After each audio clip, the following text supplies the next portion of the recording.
출애굽기 20장 15절입니다. 출애굽기 20장 15절. 구약성경 113면에 있습니다. 구약성경 113면 출애굽기 20장 15절 한 구절 말씀이기 때문에 그냥 두 번을 연속적으로 같이 함께 읽겠습니다. 출애굽기 20장 15절 구약성경 113면입니다. 함께 읽겠습니다. 네, 시작. 도둑질하지 말라. 도둑질하지 말라. 10계명을 계속해서 말씀을 전하는 가운데 있습니다. 오늘 제8계명이 되겠습니다. 러시아 문학 작품 가운데 고골이 쓴 외투라는 작품이 있습니다. 이 외투는 19세기를 배경으로 한 작품인데 주인공이 아카비에비치 이름이 너무나 길기 때문에 이제 이하는 그냥 아카키라고 하겠습니다. 이 아카키는 말단 공무원이었는데 가난하지만은 정말로 열심히 사는 그러한 사람이었습니다. 추운 러시아의 날씨 탓에 외투가 꼭 필요했는데 이 외투가 너무 낡아져가지고 아카키의 외투가 너무 낡아져가지고 수선화로 맡겼더만은 이제 더 이상 입으시면 안 되겠습니다. 이렇게 말을 들었습니다. 외투가 하나밖에 없어가지고 이제 그날부터 외투를 사기 위해서 좋아하는 홍차도 끊고 그리고 이제 구두도 낡으면 또 새로 사야 되니까 뒤꿈치를 들고 구두를 닳지 않게 하기 위해서 뒤꿈치를 들고 다니고 밤에는 최대한 불을 켜지 않고 돈을 아껴가지고 새 외투를 드디어 장만하였습니다. 얼마나 기분이 좋았던지 이 동료들에게 이야기하니까는 동료 공무원들이 다 박수를 치면서 새로운 외투를 샀다고 다 그렇게 즐거워한 거죠. 그래서 너무나 신이 나고 이제 삶이 즐거워졌는데 얼마 지나지 않아서 외투를 도둑 맞았어요. 외투가 없으니까 어떻습니까? 이제 이게 삶이 너무나 괴롭습니다. 러시아는 너무나 춥기 때문에 외투가 반드시 있어야 되는데 외투가 없어졌습니다. 동료 공무원 관리들이 십시일반 돈을 걷어가지고 외투를 사라고 돈을 줬지만은 그 돈 가지고는 외투를 살 수가 없습니다.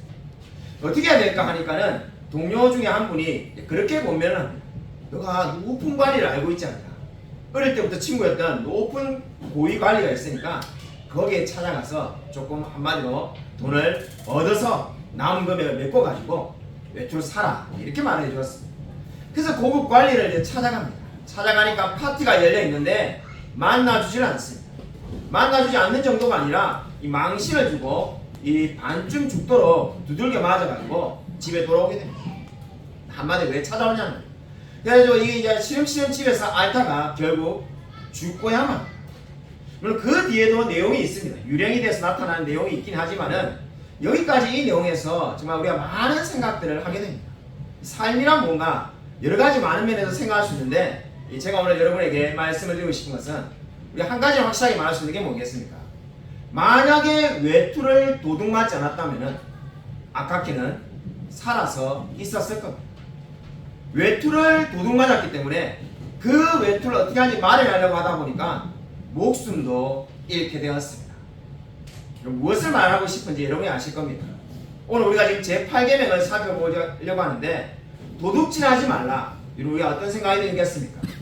살인하지 말라나 우리가 지난주에 살펴봤던 간음하지 말라보다는 이 계명은 좀 더 약한, 덜 중요한 또는 큰 죄가 아니라는 우리가 생각을 하기가 쉽습니다. 그러나 제가 방금 이 아카키의 소설 외투의 이야기를 드린 것처럼 좀 어떤 사람은 도둑 맞은 것 때문에 목숨을 잃을 수도 있습니다. 여러분 이 인간의 최초의 죄가 뭘까요? 선악과를 따먹은 거 누가 보겠습니까? 선악과를 따먹은 것의 그 죄명이 뭘까요? 우리가 재판을 받으면은 무슨 죄로 3년의 형을 처한다 뭐 이렇게 말을 하는데 선악과를 따먹은 게 무슨 죄가 될까요? 도둑질입니다. 하나님의 것이고 하나님의 것인데 아담이 하와가 그걸 훔친 거죠. 하나님의 에덴 동산의 모든 것을 허용했다는 게 뭡니까? 그것은 너의 것이고 선악과는 결코 손대지 말라는 게 뭐겠습니까? 선악과는 너희들의 것이 아닌데 아니라고 분명히 선했지만은 그것을 침범해서 어떻게 됐습니까? 도둑질한 겁니다.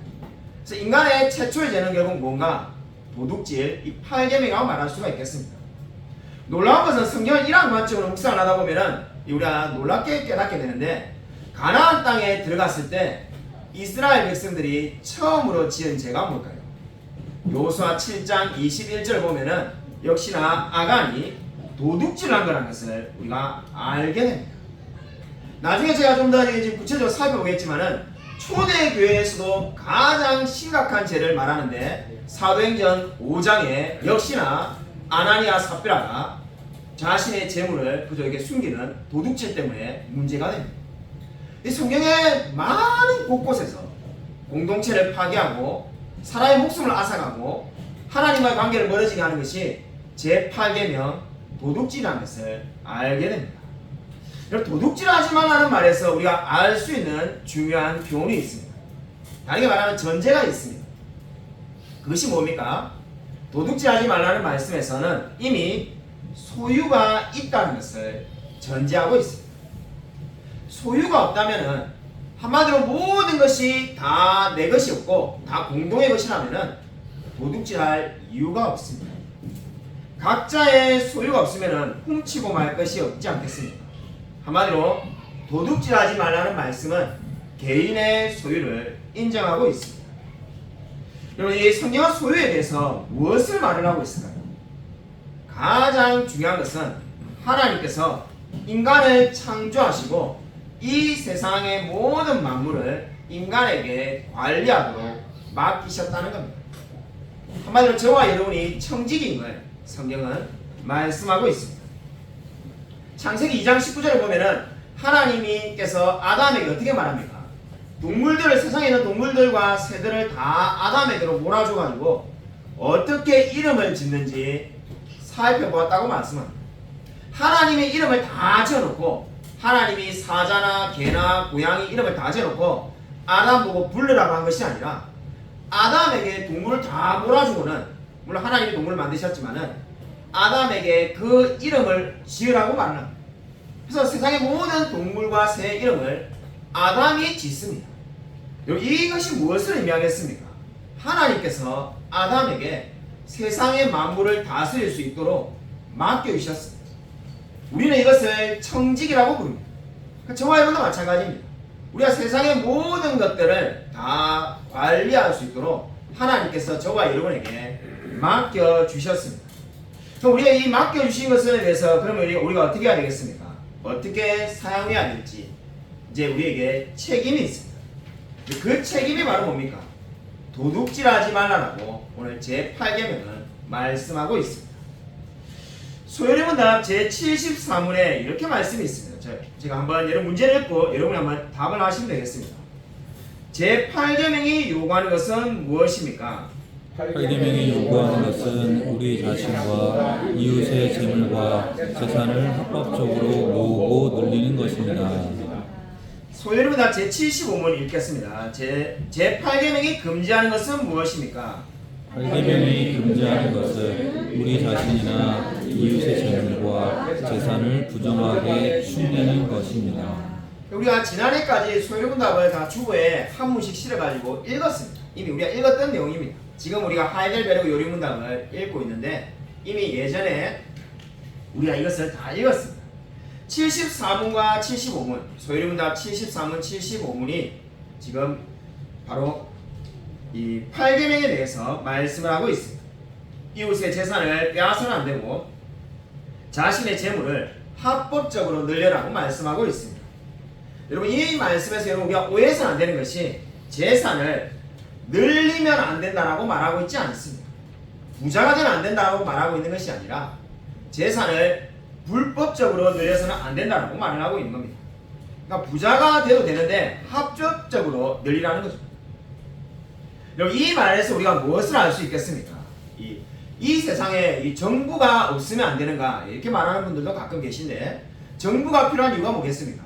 로마서 13장이 말하는 것처럼 정부가 해야 될 역할 여러 가지 중에 가장 중요한 역할 중에 하나가 바로 개인의 재산을 보호하는 겁니다. 로마서 13장 4절이 그 말씀을 잘하고 있습니다. 저와 여러분의 개인의 그 소유를 지키는 것이 국가의 기능이 되겠습니다.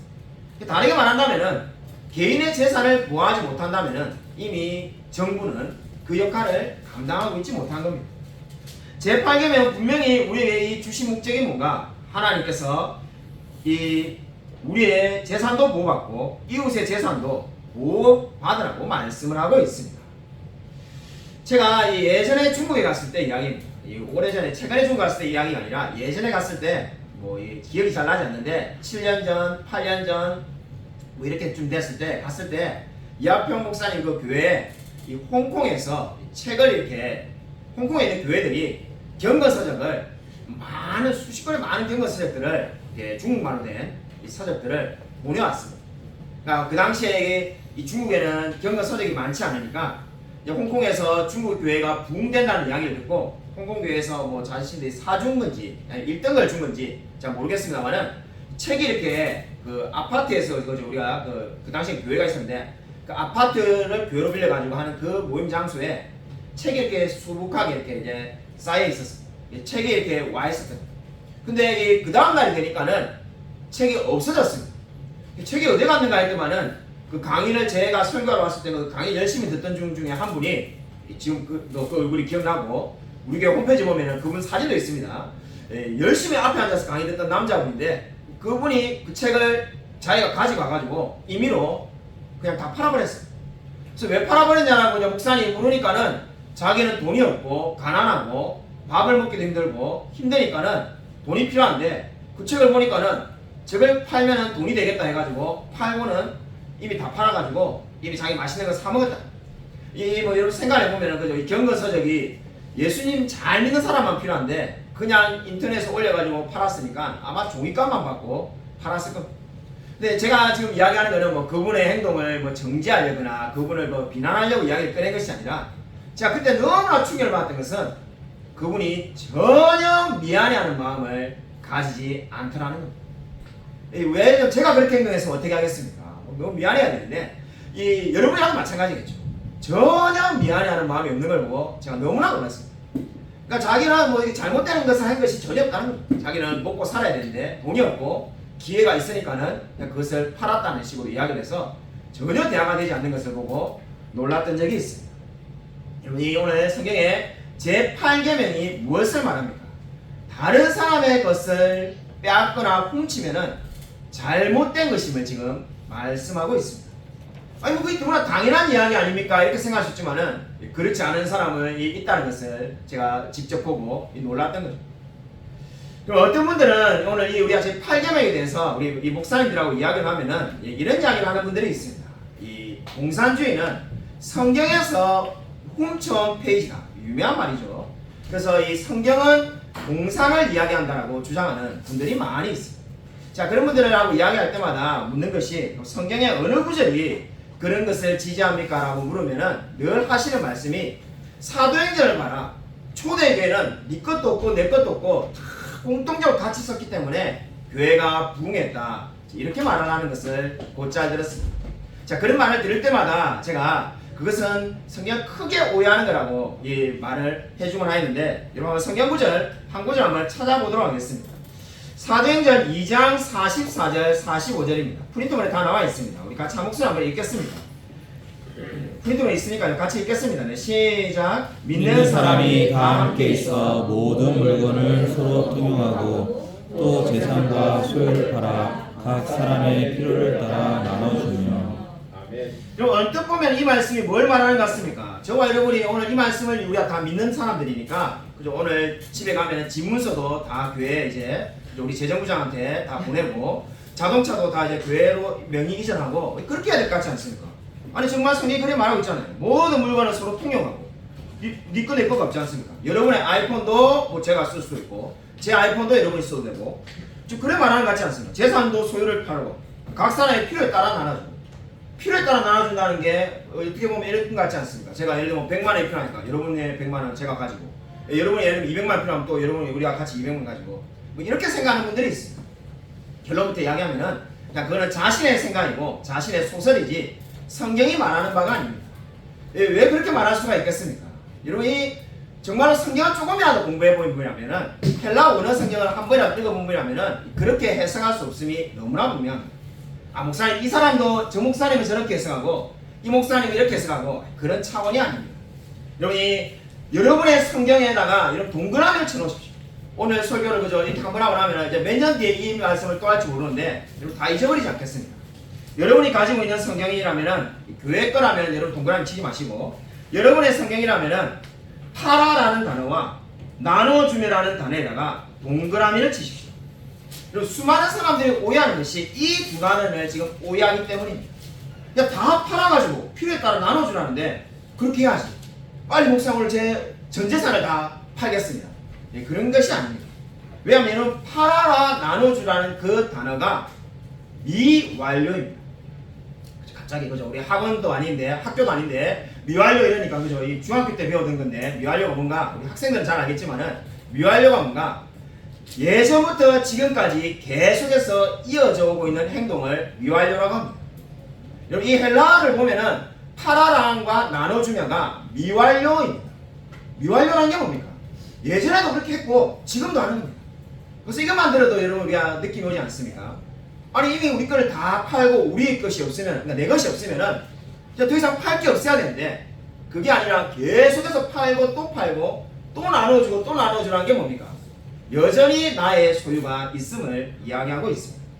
그리고 이 두 단어가 정말 그렇게 해석할 수밖에 없다는 것을 알 수 있는 게 뭡니까? 원어를 전혀 몰라도 여러분이 성경을 꼼꼼히 읽어도 알 수 있는 것은 사도행전 2장에 지금 팔아 나눠주라고 했는데 제가 조금 전에 설교 때 말했던 아나니아 삽비라는 사도행전 5장에 나옵니다. 사도행전 5장에 아나니아와 삽비라에게 뭐라고 말을 합니까? 이번에 사도행전 5장 4절 한번 읽겠습니다. 프린터에 다 나와 있습니다. 사도행전 5장 4절 같이 한 목소리 한번 읽겠습니다. 네, 시작. 땅이 그대로 있을 때는 내 땅이 아니며 판 후에도 내 마음대로 할 수 없더냐. 어찌하여 이를 내 마음에 주었느냐. 사람에게 거짓말한 것이 아니요 하나님께로다. 여러분 사도행전 5장 4절에 이렇게 말씀하고 있습니다. 땅이 그대로 있을 때도 내 땅이 아니며 그러니까 너 것이라는 거죠. 아나니아 삽비라. 판 후에도 내 마음대로 할 수 없더냐라고 묻습니다. 할 수 있었다는 거죠. 근데 왜 이렇게 거짓말했냐라고 말을 하고 있습니다. 이 이야기가 무엇을 말하는 겁니까? 우리가 흔히 많은 사람들이 오해하는 것처럼 사도행전 2장이 이제 모든 자신의 소유를 다 포기하고 다 공동의 것으로 하자는 것이 아님을 분명히 알 수가 있습니다. 그럼 여러분 사도행전 2장에 말씀하는 그 제가 미완료라고 강조했는데 팔아서 나눠준 것은 뭘까요? 그게 바로 저와 여러분이 지금도 하고 있는 겁니다. 예를 들면 우리가 강성수 선교사님이 뭐 물질이 필요하다 이러면은 우리가 뭐 그저 돈을 십시일반 걷어가지고 보내지 않겠습니까? 튀르키에 있는 선교사님이 필요하다면 또 우리가 보내지 않겠습니까? 그것을 이야기하는 겁니다. 또 새로운 교회를 우리가 한 교회에 오픈하게 되면은 바람주사님께 말고 우리가 아마 또 모아가지고 팔아서 나눠줄 겁니다. 바로 지금 그 이야기를 하고 있는 겁니다. 나의 것이 없다는 것이 아니라 내 것이 있지만은 팔고 또 팔고 계속 반복적으로 팔아서 그 필요한 사람들 선교사님이든 교회든 어려운 이웃이든 그들에게 나누어주고 채워줬다는 것이 사도행전이 말씀하는 바가 되겠습니다. 그건 지금도 우리가 하고 있지 않습니까? 그래서 우리가 성경적으로 그렇게 살려고 하고 그래서 그죠? 이게 때 이제 우리가 제가 이렇게 말씀을 드리는데 제가 이런 말을 제가 설교 시작하면은 자기가 자기 교회를 칭찬해가지고 오해하는 분들은 제가 죄를 높인 근데 제가 하는 게 없으니까요. 여러분이 정말 훌륭하게 결정했다라고 제가 이렇게 한번 말씀드리고 싶은 것은 우리가 정말로 너무나 작은 교회지만은 우리가 세 분의 선교사님과 그리고 하나의 교회를 같은 우리 발 안에 있는 교회인데 돕는 것이 저는 너무나 귀한이라고 생각합니다. 그 성경적 근거가 어디에 있는가? 바로 사도행전 2장이 말하는 것처럼 우리의 것을 팔아서 저와 여러분도 가난하지만은 우리가 팔아가지고 각 사람의 필요에 따라서 나누어주고 그를 채우고 있지 않습니다. 우리가 사실 우리 교회는 본고도 없고 교회 건물도 없고 없는 게 얼마나 많습니까? 근데 우리가 왜 그들을 도와야 되겠습니까? 바로 사도행전 2장이 말하는 것처럼 우리의 것을 팔아서 나누어 주라고 말하지 않습니다. 근데 우리가 정말 소유가 아무것도 없는 것이 결코 아닙니다. 다시 말하지만은 계속해서 반복적으로 미완료로 팔고 또 팔아서 나누어 주고 그들에게 필요를 채워주라고 성경은 말씀하고 있습니다. 여러분 저는 이 어렸을 때부터 책 읽기를 정말로 좋아했습니다. 어렸을 때부터 우리 어머니가 뭐 태교 때 책을 엄청나게 많이 읽으셨다고 하는데 잡지부터 시작해서 안 읽은 책이 없으시다고 하는데 그래서 그런지 모르겠지만은 어렸을 때부터 책을 정말로 좋아했습니다. 그래서 우리 옆집에 있는 그 부잣집에 있는 이 그죠? 친구 이름도 잊어버리지 않고 기억하는데 박정희 집에 있는 그 친구의 책을 전부 다 제가 읽었을 정도로 책을 정말로 좋아했어요.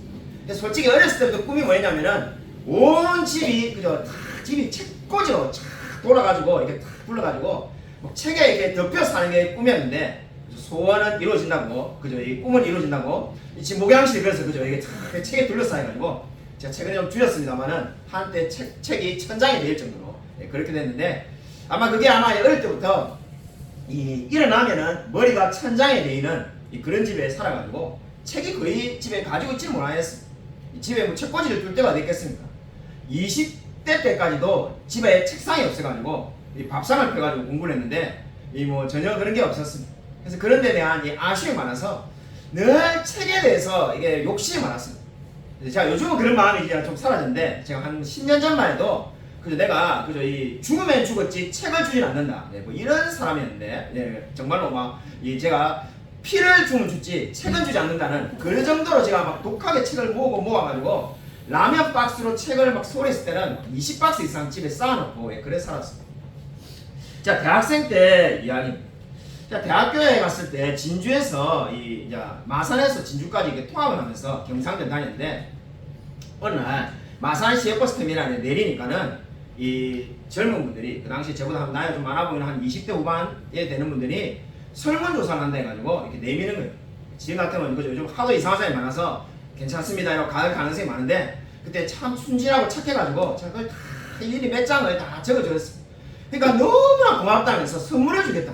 선물을 주겠다 해가지고 선물이 뭡니까? 그러니까 선물은 저 본고에 들어가라 해가지고 그래서 그죠 이렇게 순진하게 또 본고까지 따라 들어갔습니다. 인신매매일지도 모르는데 들어가니까는 다행히 인신매매는 아닌데 거기에 들어가니까는 책이 이렇게 막 박스로 이렇게 쌓여있는데 책 박스를 2개를 줄 테니까는 그냥 가져가라. 공짜로. 진짜입니까? 그러니까는 그 안에 이 고전들이 다르게 고전이란 말 되니까 제가 막 가슴이 뛰다. 고전은 응화 좋아했는데 그래서 뭐 무슨 책인지도 모르지만 고전이라길래 가져가겠습니다니까는 그러면 공짜로 가져가라. 근데 대신 잠깐 여기 종이에다가 사인만 하나 해가지고 사인을 탁 하고는 책 2박스를 지금 생각해보면 그 마산 합성동에서 창원 양곡동까지 택시도 안 타고 돈이 없으니까 택시도 못 타고 그걸 지금 어떻게 들어갔는지 지금 제가 믿기지가 않아요. 제가 보시면은 제가 진짜 이 손목이 가렵니다. 그래가지고 힘도 없는데 그걸 어떻게 2개를 들고 끙끙대고 집에 갔습니다. 가니까는 제가 기분이 좋아가지고 아버지 어머니한테 막 책 2박스 가져왔더라고. 근데 사실 집에 꽂을 데도 없는데 그 책을 진짜 깔고 살아야 될 방법인데 어쨌든 간에 그 라면 박스 이 라면 박스가 요즘보다 큽니다. 왜냐면 그 당시에는 안성탕면도 48개 들어가는 그 큰 안성탕면 2박스를 들고 탁 가니까는 아버지가 첫 마디가 네가 사기당했다. 자 사기가 아니고 정말 좋은 사람 오늘 만나가지고 정말 설문조사했더만 고맙다면서 정말 이 사회에 내같이 어려운 사람들을 돕는다고 책을 2박스를 이렇게 줬다 해가지고 가져왔다니까 우리 아버지가 그때 정말로 평생 잊히지 않는 명언을 말씀하는데 네 아버지 말고 세상에 공짜로 줄 사람이 어디 있냐면서 그것을 믿으라고. 네 아버지 말고 세상에 공짜는 절대 없다는 거예요. 알고 보니까는 그게 이제 사기인데 그 다음 날 며칠 지나니까 청구서가 나오는데 뭐 제가 금액 잊어버렸습니다만은 그 당시에 제 한 학기 등록금이 60만 원 정도였는데 국립이가 쌌습니다. 60만 원인데 책값이 막 그 절반이 넘었대요. 30몇만 원인가 40만 원인가 그렇게 사기를 합니다. 근데 우리 아버지가 막 재빠르게 막 그 내용 증명 그들한테 보내가지고 어쨌든 간에 좀 아버지가 똑똑하셔가지고 그 대부분 다 이렇게 막 돈을 낸다는데 한 푼도 안 내고 이게 다 이제 끝냈습니다. 끝내고 난 다음에 우리 아버지가 절대로 공짜를 좋아하지 말라고 저한테 신신당을 했습니다. 공짜를 좋아하는 사람이 사기를 당한다고. 사기 당하는 사람의 특징은 간단하다. 공짜를 좋아하기 때문에 사기를 당하지 네가 정당하게 지불해서 뭔가를 얻으려고 해라. 제가 그래서 이제 평생에 가훈으로 삼겠다고 생각하고 교훈으로 삼으려고 살았습니다.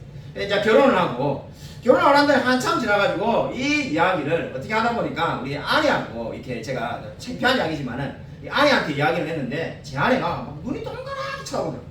제가 이야기를 참 재미있게 잘하는가 보다 이렇게 생각하고 그냥 신나서 제가 지금같이 이렇게 막 이야기를 했는데 이야기가 다 끝나니까 제 아내가 하는 말이 자기도 대학 때 똑같이 그런 사건을 겪어가지고 사기를 당했다는 거예요. 그냥 자기도 그렇게 똑같이 겪어갖고 그 돈을 결국 장인어른이 다 물려줬다.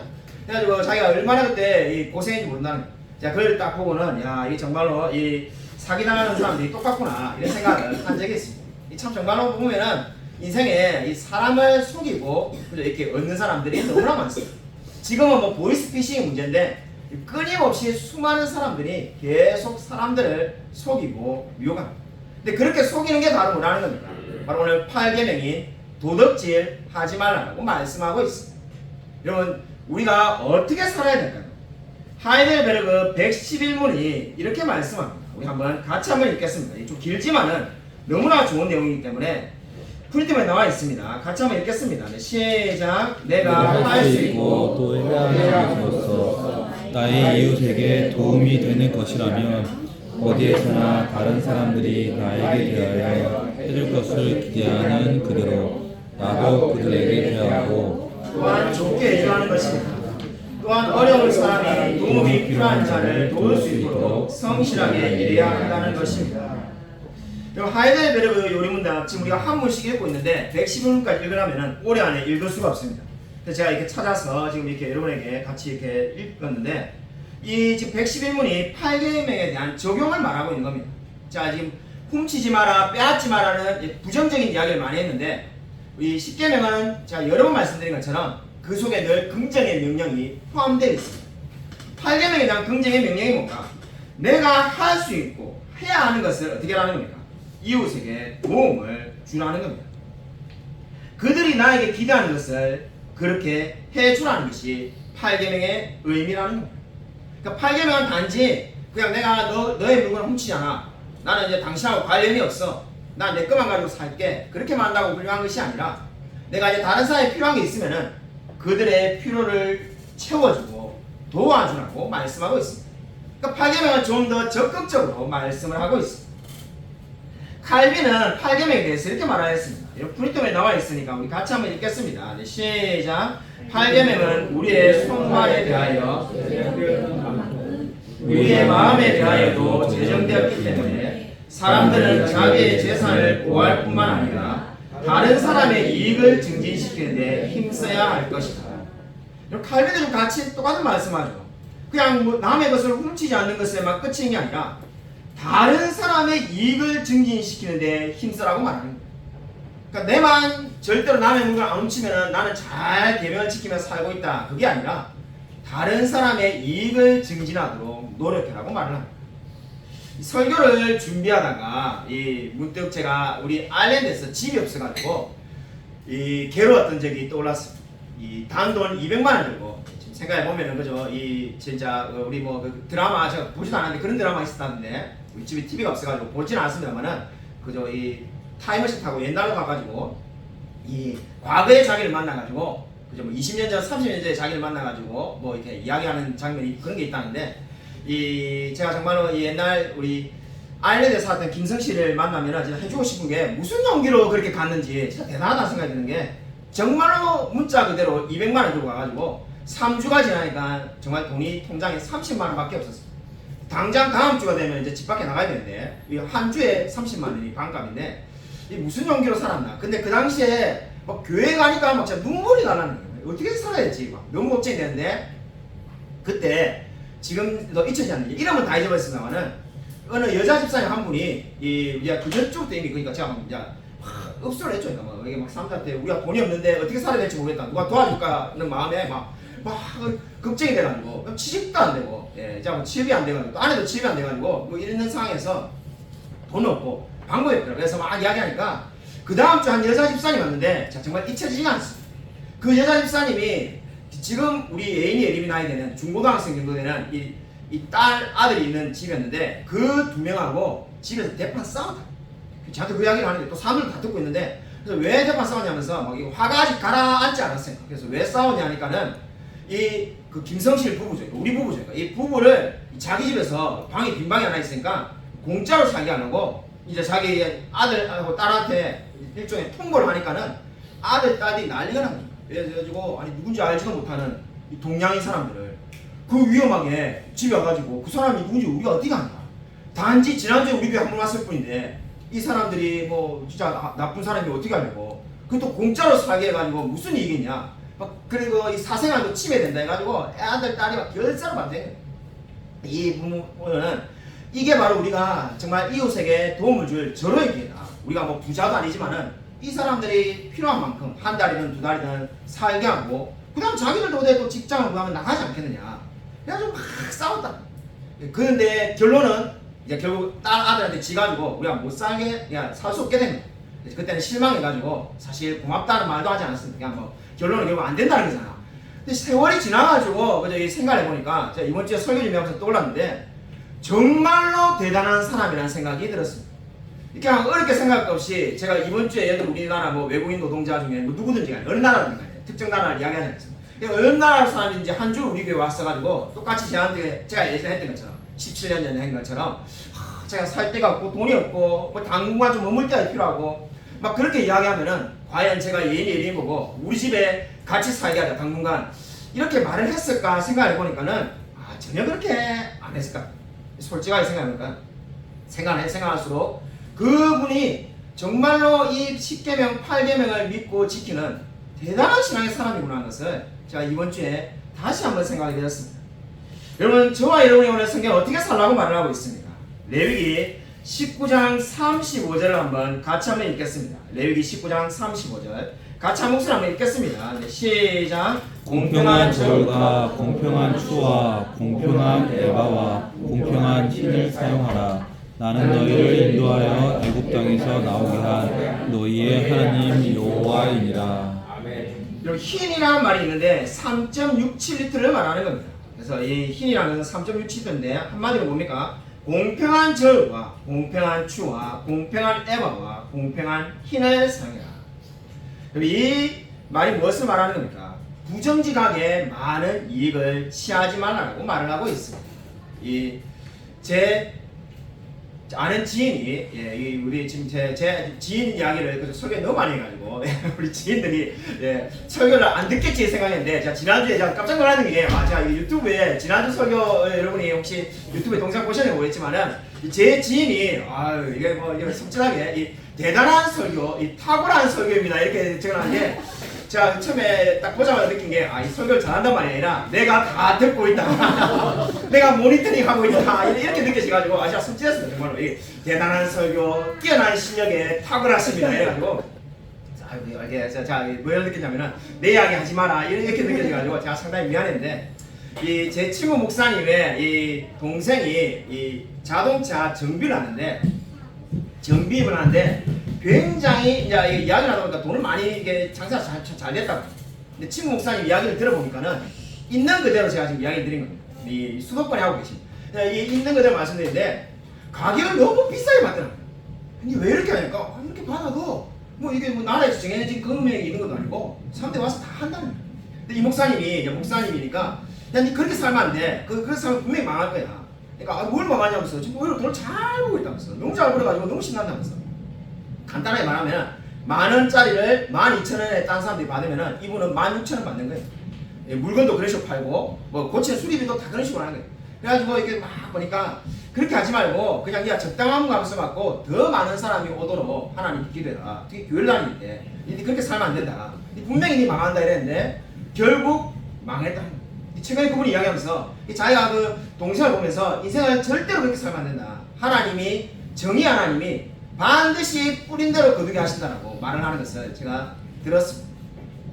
오늘 성경이 저와 여러분에게 무엇을 말할까요? 제가 그냥 그저 우리가 작게 훔치고 훔치면 안 되고 작게 훔치면 아니죠. 훔쳐서는 안 되고 여러분이 그냥 자기의 삶을 만족해라 그 정도만을 이야기하는 게 아닙니다. 저와 여러분이 다른 사람의 이익을 증진시키기 위해서 적극적으로 살아라고 말을 하고 있습니다. 자, 유튜브에서 미국의 마이크로라는 분의 유튜브 인터뷰를 하나 본 적이 있습니다. 솔직히 그분이 누군지도 몰랐는데 얼마나 유명한 사람인지 몰랐는데 이 미국에서 그분이 더티 잡스라고 한국어로 말하면 극한 직업 정도 되겠습니다. 그분이 하는 프로 제가 본 적이 있는데 그분이 수백 회를 진행했다고 합니다. 뭐 용접, 다리 만드는 거, 뭐 옥상에서 뭐 예를 들어 유리창 닦는 거, 뭐 그런 식으로 자기가 하루 체험하는 거예요. 같이 체험하고 같이 겪는데 그분이 한 인터뷰를 제가 우연히 이렇게 보게 되다가 제가 굉장히 많은 은혜를 받고 도전을 받았습니다. 그분이 뭐라고 말하냐면 자기가 사실 그런 일들은 좀 그저 이게 솔직히 냉정하게 말해서 별로 안 좋다. 사회적 인식이 안 좋으니까 그렇게 생각하고 있는데 같이 일을 계속 수년간 그 프로를 진행하다가 자기의 삶이 바뀌었다. 자기의 삶이 뭐가 바뀌었냐? 본인이 이제 수많은 실직한 청년들, 직장을 못 가는 청년들을 위해서 지금 현재 미국에서 그렇게 하고 있다. 계속해서 재취업의 기회를 주고 기술을 가르치는데 모든 돈을 자기가 또 이렇게 모금한 돈을 가지고 공짜로 다 가르쳐주고 어떻게 하니 그들이 재취업하게 해갖고 수백 명을 취업시켰다. 그렇게 자기가 그 일을 하기로 결심한 이유가 그 프로를 체험하면서 깨달음이 있는 게 수많은 사람들이 보니까는 의외로 많은 사람들이 성공하고 잘 살고 부자인데 거의 대부분의 사람들이 자기의 직업에 만족하더라. 이분이 그때 놀랬던 게 자기처럼 미국에 유명한 사람이고 TV에 나오는 사람이 자기 돈을 많이 버니까 만족하고 그러한 사람들 만족하지 않을 줄 알았는데 너무나 자기의 삶에 만족하고 기뻐하더라. 그래서 근데 놀라운 것은 그 사람들 중에 그 누구도 10대 때 꿈이 저는 용접공이 되겠습니다. 다리 만드는 사람이 되겠습니다. 이렇게 꿈꾼 사람은 아무도 없었다는 거예요. 근데 그런 사람들이 어떻게 했는가? 자신의 그 이야기를 그분들이 이야기를 들어보니까는 공통된 특징이 있는데 바로 눈앞에 보이는 기회를 붙잡았다는 거예요. 자신의 꿈이 누구나 다 있겠죠. 뭐 교사든, 뭐 공무원이든, 의사든, 변호사든. 우리 어릴 때 꿈 이야기 들어보면 학교에 그저 다 마찬가지 않습니까? 대통령, 과학자 다 똑같이 그 누구도 뭐 용접공이 되겠다든지, 뭐 다리 만드는 사람이 되겠다든지 이런 꿈은 없지 않습니다. 근데 그 일을 하는 모든 사람이 자기가 보니까 수백 회를 하면서 깨달았던 것이 눈앞에 보이는 기회를 포기하지 않고 붙잡았다. 자기의 꿈은 다른 거지만은 그 꿈을 붙잡고 그 일을 열심히 하다 보니까는 거기에서 기회가 생기고 또 거기에서 계속해서 성공을 이루게 되었다는 것을 알게 되었다는 거예요. 그리고 그 사람이 이제 깨달은 것이 수많은 사람들이 그냥 그 일이라는 생각을 갖지 못하고 그냥 나는 무조건 내가 원하는 일을 할 거야. 그래서 계속 그냥 그 시간을 낭비하는 걸 보고 그게 아니라 해서 이분이 그런 단체를 만들어서 수많은 미국의 청년들에게 이 자기가 기술을 배워가지고 수많은 지금도 기술로 일을 하게 한다는 거예요. 자, 그걸 보고는 이 감동을 받아가지고 야, 이 참 대단한 사람이다. 우리가 보통 어떻게 말합니까? 네가 제일 하고 싶은 일을 해. 근데 그분은 그렇게 말을 했습니다. 이 마이크로는 하고 싶은 일을 하는 거 뭐 누구나 원하지만은 인생에 하고 싶은 일만 하고 사는 사람이 몇 명이나 되겠냐는 거예요. 눈앞에 보이는 기회를 따라가는 것이 자기가 보기에 맞는 이야기라는 거예요. 제가 이 댓글들을 딱 읽어봤는데 한국말로 댓글 쓴 사람들 중에 이 청년이 쓴 것 같은데 우리나라에도 이런 어른이 있으면 좋겠다라고 댓글 쓴 사람을 보았습니다. 우리나라에도 이런 어른이 있으면 좋겠다. 정말로 해서 이분이 말하는 것은 모든 사람이 자기가 원하는 것만 하면은 아마 세상에 그저 많은 직업들은 없을 거라는 거예요. 근데 결국은 눈앞에 보이는 기회를 따라서 자신이 그 일에 최선을 다하고 열심을 다할 때 또 자신이 그 인생에서 삶을 만족하며 누리게 된다는 것을 이야기하는 것을 보고 제가 많은 도전을 받았습니다. 여러분 한국에 여러분 지난주에 이 KBS 다큐멘터리가 나왔는데 아마 여러분이 보셨을 겁니다. 한국에 일을 하지 못하고 쉬는 청년이 70만 명이 넘습니다. 이제 정말로 그저 일이 없습니다. 심지어 이 간호사들도 제 친구 목사님이 오셔가지고는 인천에 녹음하고 있으면 어느 병원인지 말은 안 했습니다만 인천의 어느 병원에 작년 12월에 취업했는데 지금까지 출근하지 않고 있다 해서 제가 깜짝 놀랐습니다. 그래서 왜 그런가 했더만은 병원이 어려우니까는 그냥 계속 기다리라는 웨이팅 사인만 냈다. 그래가지고 지금도 뭐 언제까지 걸릴지 모른다는 게 제가 그럴 바에 딴 병 가면 안 되냐니까는 다른 아이 친구들도 다 그렇게 기다리고 있다. 근데 참 무슨 말인가 이게 좀 이상하다는 생각이 들어가지고 검색을 하다가 깜짝 놀란 게 이미 뉴스로 이게 보도가 됐더라고요. 그래서 뉴스의 제목이 나이팅게일이 아니라 웨이팅게일이다 이래가지고는 다 기다리고 있다. 연세대 간호학과 나온 사람들도 다 일을 쉬고 있고 수많은 사람들이 쉬고 있는 걸 보고 제가 그때 정말 이 마이크로가 한 말이 정말 다시 떠올랐습니다. 이게 정말 내가 원하는 길만을 계속 가려면은 오히려 인생이 때때로는 어려울 수 있고 정말로 눈앞에 보이는 기회를 찾아가는 것이 정말 옳지 않은가라는 생각을 하게 되었습니다. 아마 우리 여기 어른분들도 마찬가지일 겁니다. 지금 아마 우리 하고 계시는 이 일들이 정말 어릴 때부터 꿈꿔왔던 것을 다 그대로 하는 사람도 있겠지만은 정말 그렇지 않은 분들이 얼마나 많겠습니까? 오늘 제8계명은 무엇을 말하고 있습니까? 도둑질하지 말라고 말을 합니다. 도둑질하지 말라는데 왜 일이라는 것을 강조할까요? 일을 하지 않으면은 남의 것을 훔칠 수밖에 없습니다. 우리 유명한 속담에 그런 말이 있지 않습니까? 사흘 굶어서 도둑질하지 않은 사람 아무도 없다. 우리가 정말 자신의 일을 가지고 열심히 일하지 않으면은 결국 누구나 다 도둑질하며 훔치는 사람으로 될 수밖에 없습니다. 여러분이 오늘 성경 말씀 저와 여러분이 무엇을 말하고 있습니까? 정말 기회가 주는 대로 정말 무엇이든지 열심을 다해서 일을 하시기 바랍니다. 정말 최선을 다해서 어떠한 일인지 열심을 다해서 일을 하시기 바랍니다. 최근에 우리 실직당한 사람이 우리 집에 있는데 그 집에 있어가지고 쿠팡에 가서 늘 일을 하고 있습니다. 쿠팡에 동탄에 나와가지고 이 물류 분배하는 것을 하는데 첫날에 갔다 와가지고는 얼굴 표정이 너무 좋더라고요. 그래서 내가 야 어떻게 이렇게 좋냐니까는 너무 재밌다 해가지고 이 적성에 맞는갑다 이랬는데 그 다음날부터 표정이 안 좋아지기 시작해가지고 너무 힘들다면서 계속 하는 말이 내보고 이 일을 해봐라면서 내보고 이 일을 해봐라고 자기 너무 힘들다는데 그래도 이 감사하게 하고 있다면서 그래서 그럼 그래 힘들면 가지 말라는데 계속 나가더라고요. 계속 끊임없이 나가고 또 나가더라고요. 여러분 이 정말 일이 있다는 게 얼마나 소중하고 감사한지 모릅니다. 정말 여러분 무슨 일을 하든지 간에 저는 정말 이 설교 시간에 제가 한 번도 우리 칭찬해 본 적이 없지만은 정말 우리 이 마음속으로 우리 친구 목사님들에게 제가 수십 번 칭찬했는데 우리 휴게소 다니는 분들 제가 우리 정말 성도님들 늘 존경하고 있습니다. 자, 이 존경한 이유가 단지 그냥 직장에서 일하기 때문에 존경하는 것이 아니라 자, 이 몇 년간을 지켜보니까는 제가 삶의 태도를 보니까 늘 일이 있음을 감사하고 그리고 늘 밝게 사시고 늘 최선을 다하고 기회가 주일 때만 열심히 하는 걸 보고 자, 얼마나 많이 도전이 되는지 모릅니다. 그냥 우리 사실 뭐 그보다 돈 더 많이 버는 집은 얼마나 많겠습니까 세상에.